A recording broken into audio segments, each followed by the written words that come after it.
Ils sont devenus incontournables dans notre paysage urbain, arc-boutés sur leurs vélos, leurs sacs à dos de livreurs, comme des forçats de la nouvelle économie, livreurs de repas à domicile pour l'enseigne Deliveroo. Eh bien, ils ont décidé de manifester ce soir à Paris pour un rassemblement de protestation. Bonjour Olivier Samin.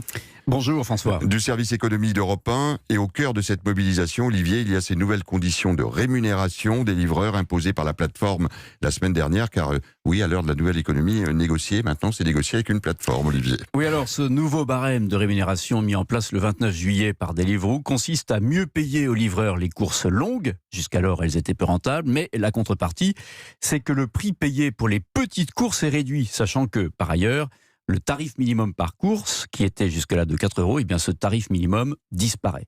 Ce nouveau barème passe très mal auprès des livreurs, sachant que les petites courses, les courses d'1 ou 2 kilomètres, constituent l'essentiel de leur travail. C'est le système qui veut ça, puisque quand un client passe une commande, la plateforme choisit le livreur en fonction, entre autres, de sa localisation et donc, la plupart du temps, un livreur proche du restaurant d'où part la course et proche aussi de l'endroit où se trouve le client à livrer. La conséquence, disent les livreurs de Deliveroo, c'est que le prix moyen de leur course a fortement baissé, très en dessous en tout cas des 4 € de l'ancien tarif minimum. Et alors Olivier, justement, ces conditions de rémunération, et c'est peut-être tout le problème, sont liées aussi au statut qu'on impose à ces livreurs. Mais oui, les livreurs ne sont pas des salariés, ce sont des micro-entrepreneurs, des indépendants.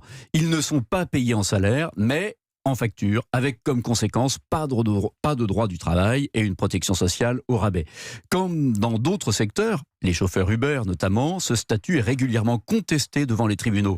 Les livreurs font valoir qu'ils sont dans une situation de dépendance vis-à-vis de la plateforme et que donc ils sont dans une relation salariée, ce qui les conduit à demander une requalification de leur contrat en contrat de travail. En France, la Cour de cassation s'est déjà prononcée une fois là-dessus, à propos d'une plateforme qui n'existe plus aujourd'hui, la plateforme Take It Easy.